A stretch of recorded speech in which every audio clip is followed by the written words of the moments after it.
चलिए आगे की ओर और भी सही तरीके से समझते हैं। थोड़ा सा और बच गया है, इसके बाद समाप्त ही होगा। तो आप लोग से मेरा रिक्वेस्ट रहेगा हमेशा कि आप लोग चैनल को सब्सक्राइब करके जाइएगा डेली इसी प्रकार से देखने के लिए। बहुत सारे ऐसे लोग होते हैं जो सब्सक्राइब कर देते हैं लेकिन कुछ कुछ देखकर भी नहीं करते। यहाँ पर इंपॉर्टेंट कुछ वर्ड लिखा गया है कि वास्तविक प्रतिबिंब जो है पर्दे पर प्राप्त किया जा सकता है, उल्टा होता है, और आभासी क्या होता है तो पर्दे पर नहीं बनाया जा सकता है और यह सीधा होता है। यहाँ पर बार बार इस कारण से लिख दिया है क्योंकि आप सभी को सही तरीके से समझ पाए और आप सभी को अच्छा तरह से जो भी है क्लास 10th निकल पाए। तो चलिए अवतल दर्पण से बनने वाला प्रतिबिंब का परिभाषा क्या है। तो यहाँ पर उत्तल दर्पण ये हमेशा ऐसा होता है कि दोनों में अलग अलग प्रकार का प्रतिबिंब बनता है। अवतल में अलग प्रकार का होता है और उत्तल में अलग होता है। तो अवतल दर्पण में बनने वाला प्रतिबिंब जो होता है वस्तु के स्थिति के अनुसार वास्तविक या तो आभासी दोनों हो सकते हैं। जब वस्तु फोकस के बाहर होता है, क्या होता है जब जो फोकस होता है वहां पर जब वस्तु जो होता है फोकस के बाहर होता है तब वास्तविक और उल्टा प्रतिबिंब बनता है, और जब वस्तु फोकस और ध्रुव के बीच होता है तब वह आभासी और सीधा बड़ा प्रतिबिंब बनाता है। फिर से एक बार यहाँ पर देख लेते हैं कि जब फोकस के बाहर होता है तो क्या होता है वास्तविक और उल्टा प्रतिबिंब बनता है, लेकिन यहाँ पर फोकस पर और ध्रुव के दोनों के बीच होता है, क्या होता है बीच होता है, तो आभासी और सीधा बनता है। देख लेते हैं किस प्रकार से। चलिए यहाँ पर इस प्रकार से कोई उत्तल अवतल दर्पण है, इस प्रकार से ये उत्तल दर्पण हो गया। अवतल दर्पण सही से नहीं दिख रहा है, ये हो गया अवतल दर्पण। और अवतल दर्पण में क्या है तो इस प्रकार से ये मुख्य अक्ष है, यहाँ पर फोकस हो गया, यहाँ पर वक्ता केंद्र हो गया। अब यहाँ पर फोकस के बाहर यानी कि फोकस के बाहर इधर की ओर बात किया गया है। फिर वास्तविक और उल्टा बनता है, यानी कि यहाँ पर से रखा वस्तु जो भी बनेगा वास्तविक उल्टा बनेगा, लेकिन फोकस और ध्रुव के बीच यानी कि फोकस यहाँ पर से और यहाँ के बीच जब रहता है तो वह आभासी सीधा और बड़ा प्रतिबिंब बनाता है। यही कहने का मतलब है। चलिए और भी आगे की ओर चलते हैं। आगे की ओर क्या लिखा गया है उत्तल दर्पण में। उत्तल दर्पण में प्रतिबिंब, उत्तल दर्पण में प्रतिबिंब किस प्रकार से बनता है कि उत्तल दर्पण में बनने वाला प्रतिबिंब जो होता है हमेशा आभासी होता है, सीधा होता है और वस्तु से छोटा होता है। यह प्रतिबिंब दर्पण के पीछे ध्रुव और फोकस के बीच में बनता है। क्या बनता है ध्रुव और फोकस के बीच में बनता है। देखिए यहाँ पर जब वस्तु प्रतिबिंब आभासी होता है, यह प्रतिबिंब आभासी होता है, सीधा होता है और वस्तु से छोटा होता है, हमेशा छोटा होता है। यह प्रतिबिंब बनने वाले पीछे ध्रुव और फोकस के बीच होता है। चलिए किरण को परिभाषा को समझ लेते हैं। किरण क्या है। किरण किरण वह काल्पनिक सीधी रेखा है जो कि प्रकाश के चलने की दिशा को दर्शाती है। प्रकाश के चलने की दिशा को दर्शाती है, यानी कि किरण एक प्रकार से कह सकते हैं कि जब प्रकाश हम किसी माध्यम से निकालते हैं तो उसको सही तरीके से दिशा दिखाने का कार्य करते हैं। इस प्रकार से दिशा दिखाने का प्रयास करती है। अब एक होता है आपतित किरण। किरण क्या होता है तो किरण यहाँ पर तीन प्रकार के होगा। आपतित किरण होगा, परावर्तित किरण होगा और एक अपवर्तित किरण होगा। तो यहाँ पर आपतित किरण है, ये हो गया प्रवर्तित और ये हो गया अपवर्तित। तो इस किरण के बारे में समझ लेते हैं कि आपतित किरण क्या है। जो प्रकाश किरण किसी दर्पण या किसी सतह पर आकर गिरती है, यानी कि जैसे ये है कोई प्रकाश के माध्यम और यहाँ पर से आकर इस बिंदु पर गिरा है और इसके बाद परावर्तन हुआ है। तो ये जो आकर यहाँ पर पड़ रहा है, ये जो आकर पड़ रहा है इसी को क्या कहते हैं तो इसी को तो यहाँ पर कहते हैं आपतित किरण। और एक होता है यहाँ पर परावर्तित किरण। परावर्तित किरण क्या है तो जब प्रकाश दर्पण या परावर्तन सतह से टकराकर परावर्तक सतह से टकराकर उसे परावर्तन वापस लौटती है। क्या करती है वापस लौटती है। किस प्रकार से तो जैसे यहाँ पर कोई दर्पण है और यहाँ पर ये आया और फिर वापस लौट रहा है, तो ये जो वापस लौट रहा है इसे हम लोग परावर्तन कोण कहते हैं। एक होता है अपवर्तित कोण जो कि प्रकाश के अपवर्तन में पढ़ना है, यहाँ पर नहीं पढ़ना है, लेकिन फिर भी यहाँ पर पढ़ लेते हैं कि रिफ्लेक्टेड रे क्या है, यानी कि अपवर्तित किरण क्या है। जो प्रकाश किसी माध्यम से दूसरे माध्यम में प्रवेश करने पर आसान दिशा बदल दे, अपनी दिशा बदल दे, तो उसे अपवर्तित किरण कहते हैं। इसका डायग्राम के माध्यम से समझते हैं कि क्या है किरण। सबसे पहले किरण वह काल्पनिक सीधी रेखा है जो प्रकाश के चलने की दिशा को दर्शाता है। क्या है तो यह सिर्फ प्रकाश के चलने की दिशा को दर्शाने वाला होता है, जिसको हम लोग किरण कहते हैं। अब ये तीन प्रकार के होता है, एक होता है आपतित किरण, एक होता है परावर्तित किरण और एक होता है अपवर्तित किरण। आपतित किरण क्या है जो प्रकाश किरण किसी दर्पण या सतह पर आकर गिरती है तो उसे क्या कहते हैं आपतित किरण कहते हैं। परावर्तित किरण क्या है, तो जो किरण दर्पण से टकराकर वापस लौटती है उसे परावर्तित किरण कहते हैं। ये हो गया परावर्तित किरण। और यहाँ पर अपवर्तित किरण, जो प्रकाश किसी माध्यम से दूसरे माध्यम में जाने पर मुड़ जाती है, क्या कहते हैं, मुड़ जाती है। यहाँ पर आया है और ये मुड़ गया है, क्या किया है, तो यहाँ पर रेड कलर जो है वह आया है और ब्लू कलर में यहाँ पर मुड़ गया है, तो इसी को क्या कहते हैं, अपवर्तन कहते हैं। ये यहाँ पर जो हरा वाला है ये परावर्तन है, यहाँ पर रेड वाला है जो क्या है, अपवर्तन है, आपतित किरण है, आपतित किरण है, क्या है, आपतित किरण है। और यहाँ पर जो टूटी फूटी रेखा है उसको अभिलंब कहते हैं। ये हो गया इस प्रकार से क्या हुआ, तो ये हो गया किरण, क्या हुआ, किरण। अब आगे चलते हैं किरण पुंज। किरण पुंज क्या है, तो किरण पुंज जब अनेक प्रकाश किरणें एक साथ एक दिशा में चलती है तो उसी को क्या कहते हैं, उसके समूह को किरण पुंज कहते हैं। या तो सॉफ्ट तरीका से कह सकते हैं कि किरणों के समूह को किरण पुंज कहते हैं, जिसको बीम ऑफ लाइट कहते हैं। क्या है, तो किरणों के समूह को किरण पुंज कहते हैं। अब यह भी प्रकार होता है, यह 3 प्रकार का होता है। यहाँ पर किरण पुंज कितने प्रकार का होता है, तो 3 प्रकार के, समतल किरण पुंज, अभिसारी और एक अपसारी होता है। तो इसको समझ लेते हैं क्या है, जिस किरण पुंज की सभी किरणें एक दूसरे के समानांतर चलती है उसे समांतर किरण पुंज कहते हैं। समांतर का मतलब कि जो कहीं पर आपस में नहीं मिलते हैं, इस प्रकार से समांतर का मतलब होता है कि ऐसे आपस में चलते जाता है समांतर दूरी पर, जैसे यहाँ पर 2 है तो यहाँ पर भी 2 रहना चाहिए, इस प्रकार से होता है, तो क्या कहते हैं, समांतर, समांतर दूरी कहते हैं। एक आता है अभिलंब। अभिलंब क्या है, अभिलंब थोड़ा सा समझते हैं। अभिसारी, अभिसारी इसको यहाँ पर समझते हैं। लिखा गया है कि जिस किरण पुंज की सभी किरणें एक ही बिंदु की ओर आती हुई मिलती है, क्या होती है, जिस किरण पुंज की सभी किरणें एक ही बिंदु पर या तो एक ही बिंदु की ओर आती हुई मिलती है उसे अभिसारी कहते हैं। यानी कि कहने का मतलब है कि जो प्रकाश किसी माध्यम से चलकर एक बिंदु पर आकर मिलता है तो उसी को आप यहाँ पर अभिसारी किरण पुंज कहते हैं। अपसारी में थोड़ा सा उल्टा होता है कि जिस किरण पुंज के सभी किरणें एक बिंदु से निकलकर चारों ओर फैलती है, यानी कि इसमें उल्टा है, यहाँ पर आकर मिलेगा तो अभिसारी, और जब एक बिंदु से निकलकर फैलती है तो उसको अपसारी कहते हैं। यही यहाँ पर कहने का मतलब है। इसका डायग्राम भी यहाँ पर दिया गया है, तो इसको समझ लेते हैं। यह है किरण पुंज की परिभाषा, जब अनेक प्रकाश किसी एक साथ एक दिशा में चलते हैं तो उसे ही किरण पुंज कहते हैं। और ये 3 प्रकार का होता है, समांतर किरण पुंज, अभिसारी और एक अपसारी। समांतर किरण पुंज क्या है, तो जिस किरण पुंज की सभी किरणें एक समांतर चलती जाती है, यहाँ पर एक समांतर चलती जाती है तो इसको क्या कहते हैं, समांतर किरण पुंज कहते हैं। अभिसारी किरण पुंज क्या है, तो जिस किरण पुंज की सभी किरण एक बिंदु की ओर आती हुई मिलती है तो इसे अभिसारी किरण पुंज कहते हैं। इस प्रकार से एक बिंदु पर आकर मिलती है, क्या होती है, मिलती है।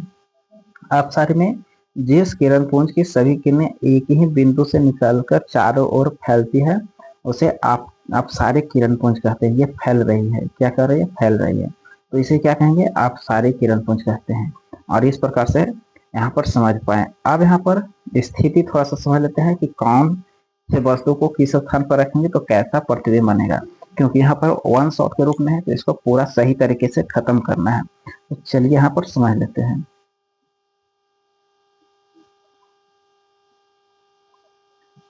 चलिए यहाँ पर अवतल दर्पण में वस्तु की स्थिति के अनुसार प्रतिबिंब यानी कि कहाँ पर रखेंगे तो किस प्रकार का प्रतिबिंब बनेगा। चलिए अवतल दर्पण में वस्तु की स्थिति पहले समझ लेते हैं कि क्या है। तो सबसे पहले जानना होगा कि ध्रुव क्या है, तो दर्पण के एक मध्य बिंदु है। फोकस क्या है, तो मुख्य अक्ष के समानांतर आने वाली किरणें परावर्तन के बाद जिस बिंदु से या जिस बिंदु पर आकर मिलती है उसे ही फोकस कहते हैं, और ये ध्रुव है। इसके बाद वक्ता केंद्र क्या है, तो ये वाला वक्ता केंद्र है, उस गोले खोखले का केंद्र जिसका भाग होता है एक कि जिस खोखले गोले का भाग है उसके केंद्र को ही वक्ता केंद्र कहते हैं।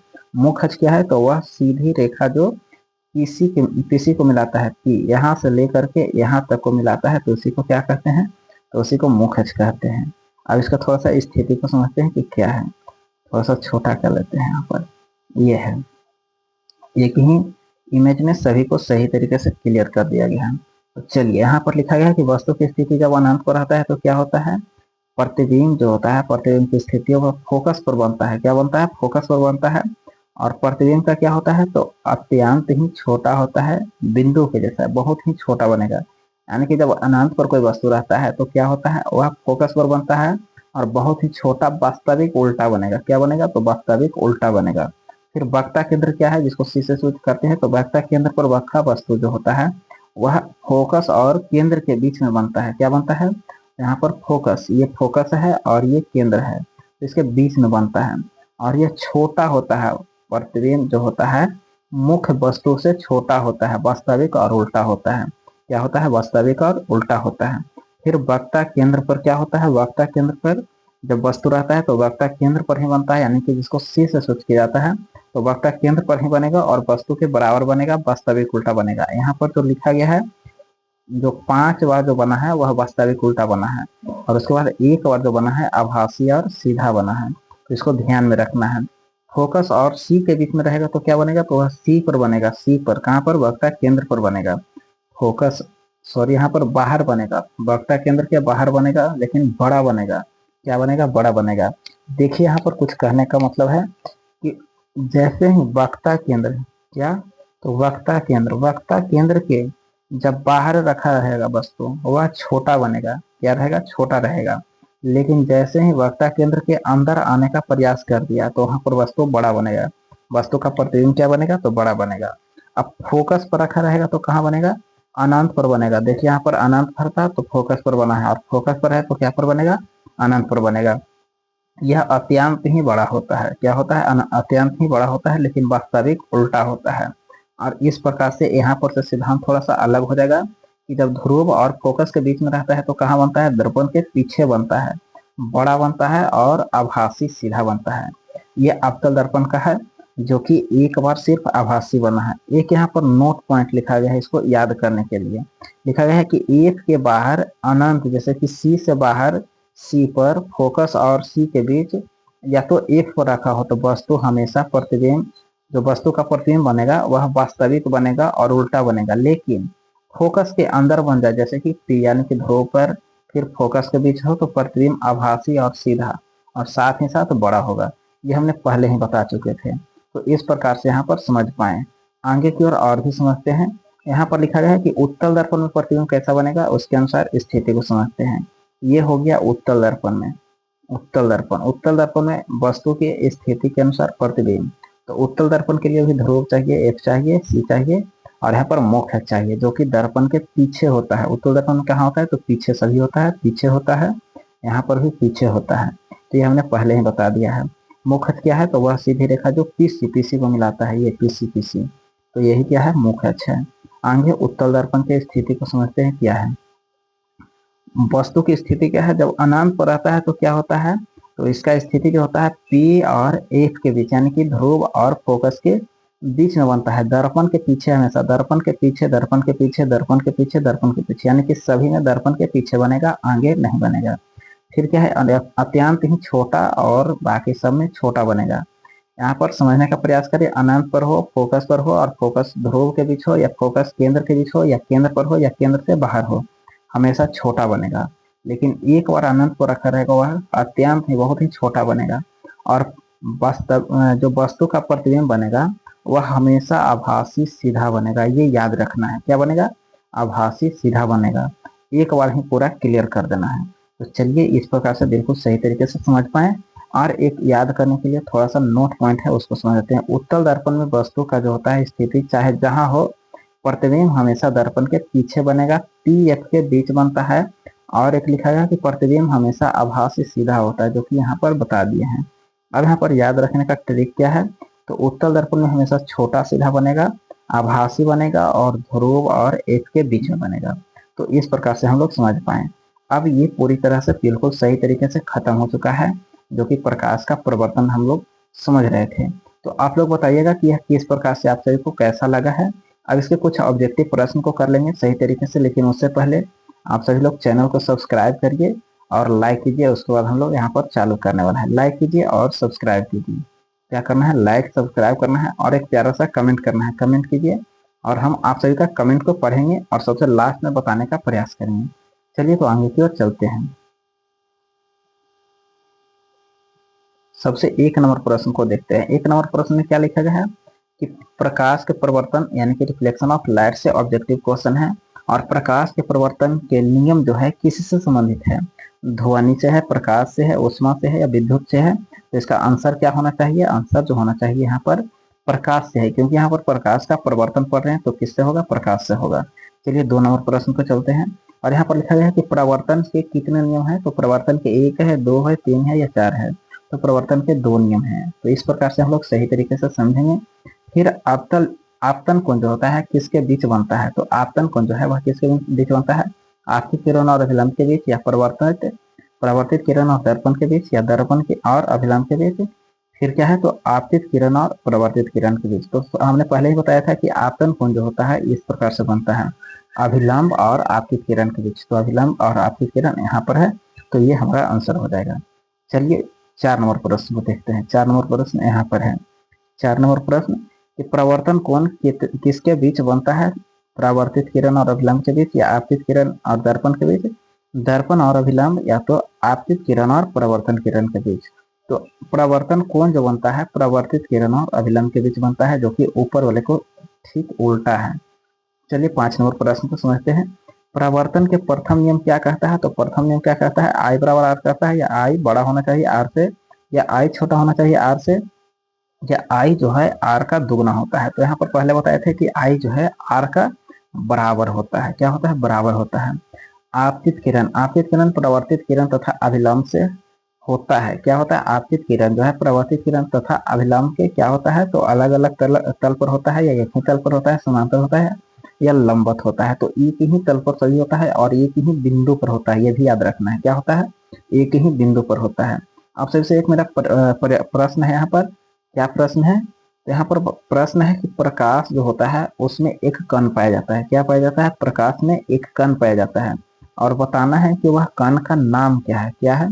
तो वह कण का नाम क्या है? कण के नाम बताना है। तो आप लोग कमेंट करके बताइएगा, हम हमेशा देखेंगे आपके कमेंट को, बताएंगे कि कौन बताए थे।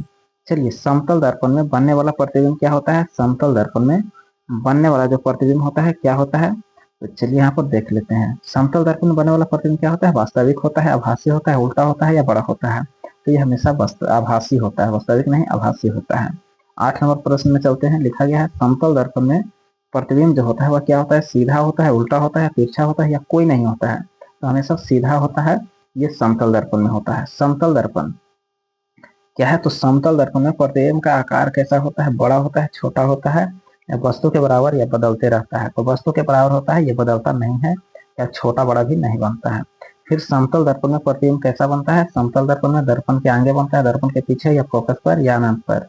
ये समतल दर्पण में दर्पण के पीछे हमेशा बनता है, ये याद रखना है। दर्पण के मध्य बिंदु क्या कहलाता है? दर्पण के मध्य बिंदु क्या कहता है? फोकस कहलाता है, या कुछ और कहता है? तो यहाँ पर वक्ता केंद्र कहते हैं। क्या कहते हैं? वक्ता केंद्र कहते हैं। यहाँ पर फिर से एक बार वक्रता केंद्र कहते हैं। क्या कहते हैं? वक्ता केंद्र कहते हैं। जिसको किससे से सूचित करते हैं? तो इसे सी से सूचित करते हैं। क्या से? तो सी से सूचित किया जाता है। चलिए यहाँ पर आंसर नंबर, यहाँ पर थोड़ा सा देखते हैं, क्वेश्चन थोड़ा अलग है। मध्य बिंदु बोला गया है, मध्य बिंदु, मुख अक्ष के मध्य बिंदु नहीं बोला गया है, मुख सिर्फ यहाँ पर बोला गया है मध्य बिंदु, दर्पण के मध्य बिंदु बोला गया है। यानी कि ये जो दर्पण है इसके मध्य बिंदु का बात किया गया है, मुख अक्ष के मध्य बिंदु का बात नहीं किया गया है। तो इसका ध्रुव कहते हैं। क्या कहते हैं? ध्रुव। यहाँ पर ये वाला होगा, ध्रुव वाला, थोड़ा सा गलत हो गया है। मुख अक्ष किसे कहते हैं? मुख अक्ष किसे कहते हैं? तो ध्रुव और वक्ता केंद्र को मिलाने वाले रेखा को, या फोकस और ध्रुव को मिलाने वाली रेखा को, या दर्पण के सतह, या कोई नहीं। यहाँ पर ध्रुव और वक्ता केंद्र के मिलाने वाले रेखा को मुख अक्ष कहते हैं। क्या कहते हैं? मुख अक्ष कहते हैं। इस प्रकार से होता है। ये कोई समतल दर्पण है तो ये जो है यहाँ से यहाँ तक मिलाने वाले को ही मुख अक्ष कहते हैं। 13 नंबर प्रश्न को देखते हैं। लिखा गया है अवतल दर्पण का फोकस होता है वास्तविक, आभासी, दोनों, या कोई नहीं? ये वास्तविक होता है। ऑप्शन संख्या ए बिल्कुल सही होगा। उत्तल दर्पण का फोकस जो होता है, उत्तल दर्पण का फोकस क्या होता है? तो ये आभासी होता है।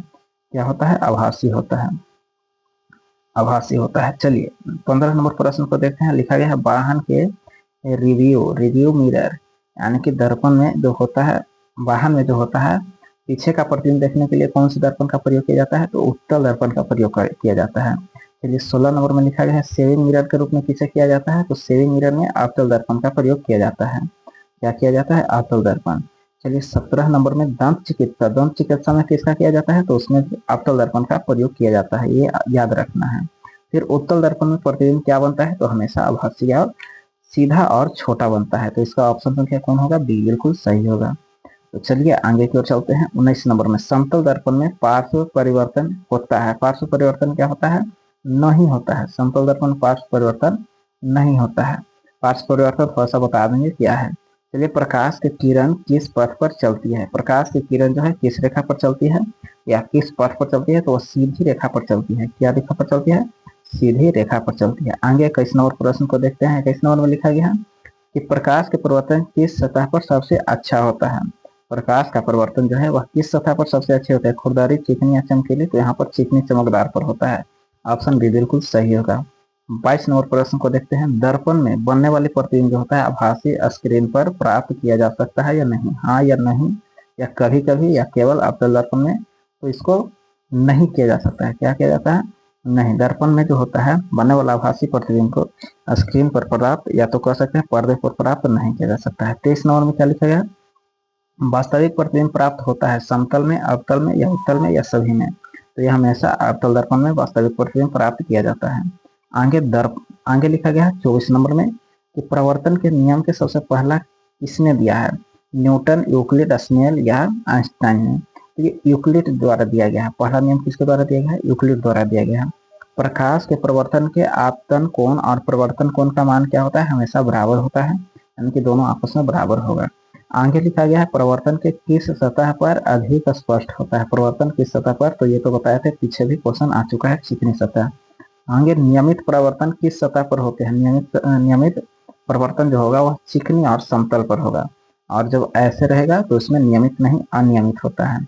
आगे विसरित प्रवर्तन किस सतह पर होता है, विसरित यही बोले, इस प्रकार से रहेगा, उसमें क्या होगा, वह खुरदरी पर होगा। बी ऑप्शन बिल्कुल सही होगा।